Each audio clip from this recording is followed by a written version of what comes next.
নির্বাচন কমিশন কি আসলেই ফেব্রুয়ারিতে নির্বাচন করতে পারবে?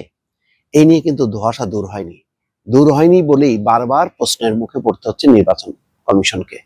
নির্বাচন কমিশনার আনোয়ারুল ইসলাম বলছেন যে নির্বাচন ফেব্রুয়ারিতে না হওয়ার মতো কোনো কাজ বা ঘটনা ঘটেনি। এই যে দেখেন, তো এই কথা কেন ব্যাখ্যা দিতে হচ্ছে? ব্যাখ্যা দেওয়ার কারণ আছে। আসলে নির্বাচনের কোনো প্রস্তুতি আছে?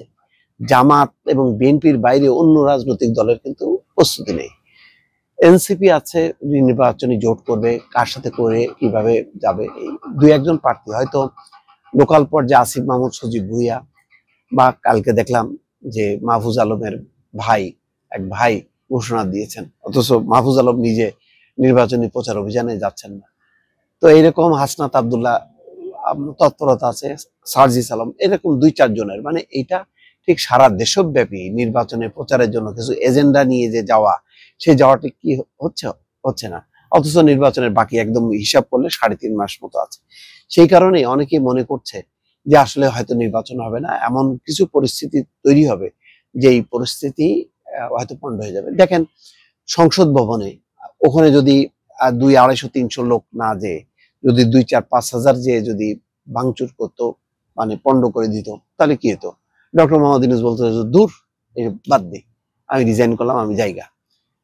এবং আর একটা পরিস্থিতি তৈরি হতো। তো এরকম পরিস্থিতি কিন্তু তৈরি করার জন্য অনেকে মনে করেন যে এই যে ধারাবাহিকভাবে অগ্নিকাণ্ডের ঘটনা, এমন একটা পরিস্থিতি তৈরি করা, তারপরে সেনা কর্মকর্তাদের বিচার, তাদেরকে কোথায় রাখা হবে, কারাগারে রাখা হবে নাকি সাব জেল ক্যান্টনমেন্টে রাখা হবে, এই নিয়েও কিন্তু অনেকে ফিসফাস করে আলোচনা করছে।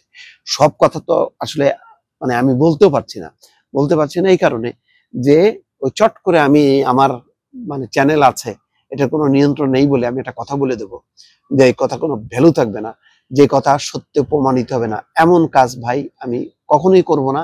এমন কথা, উস্কানিমূলক কথা বলবো না, যতক্ষণ না পর্যন্ত তথ্য প্রমাণ না হবে ততক্ষণ পর্যন্ত কোনো রকম কথা বলবো।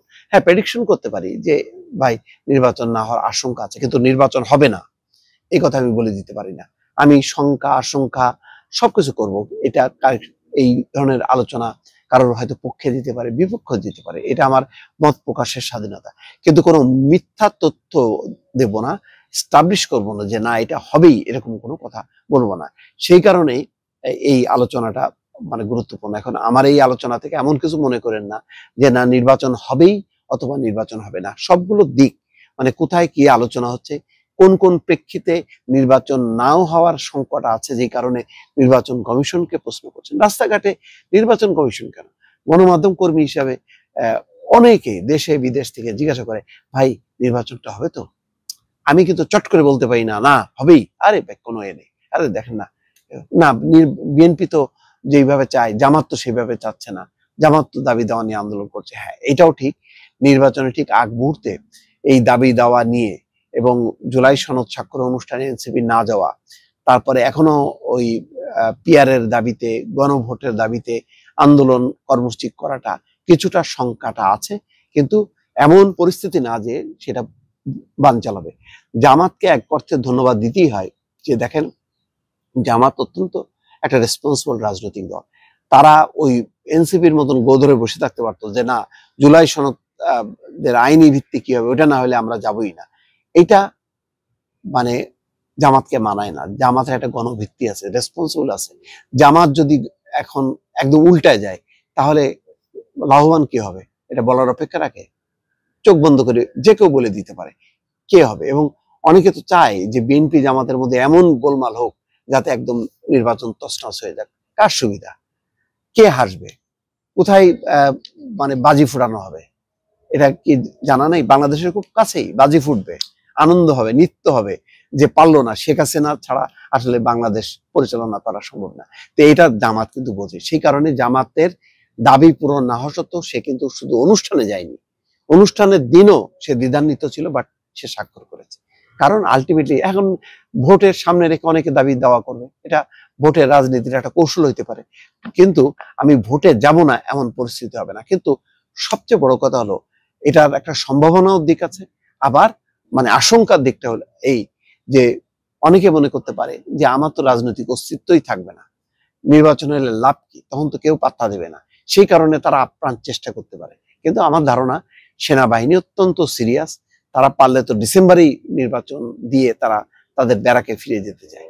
তো তারা ফেব্রুয়ারি পরে আর এটা নেবে না। ফলে প্রাতিষ্ঠানিকভাবে যেমন সেনাবাহিনীর একটা চাপ আছে, তেমনি সরকারের উইং আছে, উপদেষ্টারা ক্লান্ত শ্রান্ত, অনেকেই চায়, সবাই না, সবাই মনে করে না, কেউ কেউ চায় যে এই অবস্থায় মোটামুটি 8-10 বছর যদি কাটানো যায়।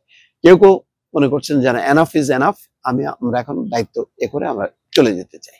তো এই প্রবণতাটাও আছে, সব মিলে একটা নির্বাচনের দিকে চাপ আছে।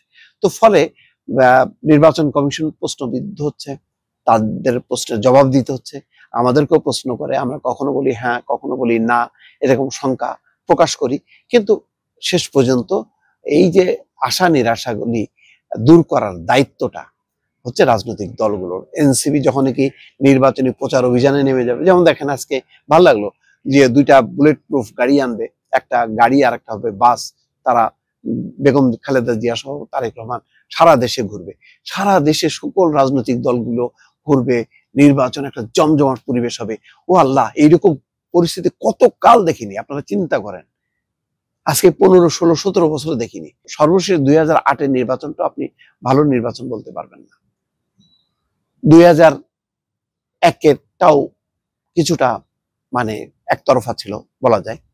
তারপরেও 2001 পর্যন্ত একটা নির্বাচন হয়েছে, কিন্তু 2008 থেকে আজকে পর্যন্ত ভালো নির্বাচন হয়নি। সুতরাং একটা ভালো নির্বাচনের জন্য সবারই মানসিক প্রস্তুতি নেওয়া উচিত। দর্শক।